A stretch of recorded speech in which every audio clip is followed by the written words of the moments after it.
The way I've started working is to completely break down what is painting and the whole concept of painting and putting a brush to a canvas.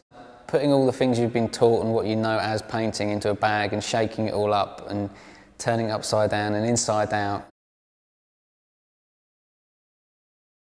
Main factors in the creative process is when I start the image, I'm working at it from all angles, not just the front view, but what the image will look like at the side.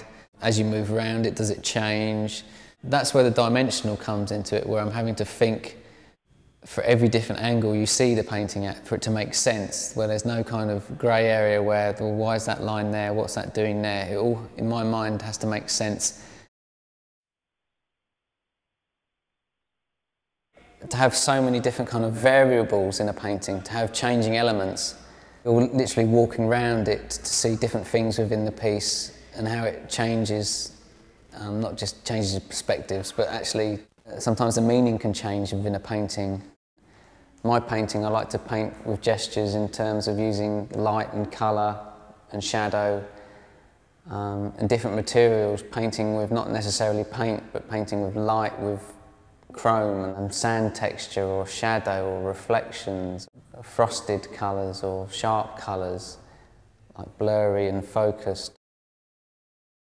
Light plays a very key factor in how the work is represented, exists, where the light is the paintbrush in terms of how, depending on what angle it hits the painting, reacts to how the light is diffused around it.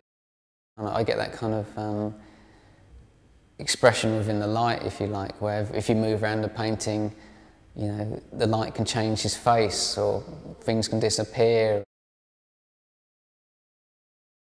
I guess the more I experiment and push forward with my work, the materials change because I find different ways of expressing what I mean to show. I guess that comes out a lot in these pieces, more so recently. Even going back to, just to experiment, going back to a traditional painting on canvas, for me now it wasn't enough just to have a painting with paint on. It seems it was missing something.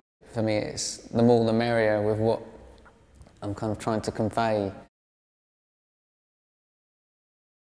If I've got an inbuilt wish to have paint floating in the air, making it happen, be it, you know, with acetate or perspex or glass or any means necessary. The same as if I want a kind of shiny line, I'll use a piece of chrome as opposed to a bit of silver paint.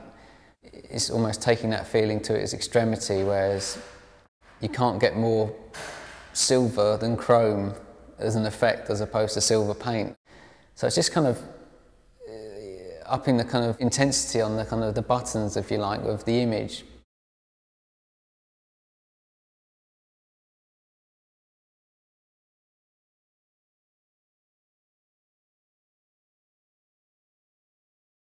Just as light is important is also shadow, if you like, where the shadow rests and where the shadow lies. You have to be responsible for your actions within this work, where if you create an object in a certain way and it, you know, does a certain job, it also, the consequences with the shadow or the light, what it does, how it, the chain reaction it has to the other parts of the piece, and what the makeup of it is, how it works within the piece. I guess it's the way of working, of not being afraid of breaking the rules or not having any rules. You know, who says you can't do a painting with a piece of wire sticking out of it or something stuck to it, or actually a painting with no paint on it at all? It's just been created with other objects and materials. Sometimes ideas and compositions spawn in different ways, but sometimes it's just a case of throwing a load of objects on the floor, fur, metal, different textures and colours and materials, and just how they play off each other, much as like a traditional painter would paint colours next to each other, like a Fauvist piece.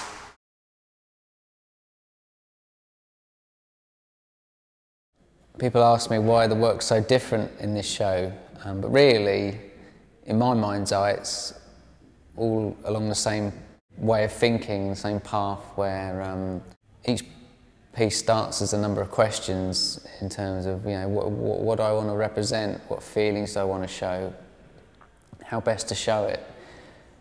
And each one's resolved in a different way, but within the same kind of mindset. It all stems back from the same ingredients. I don't know how many elements, but you only need to take one or two different combinations each time and put them together, and you get a completely different result each time. And I think there's so much scope for just masses of creative freedom now within that extra dimension, if you like, where you can add things to something and have things changing or moving. Yeah, it's like opened it up, I feel, in some ways, in this way of working. It's almost like as if a painting was a film, from start to end or end to beginning, all at the same time, in a dimension where you're able to see everything at once, if you like, or if you don't, you can move around and something disappears or changes, if you like.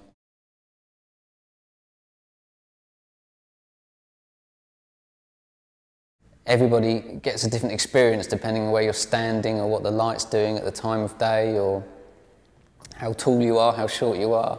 Everybody's experience is different,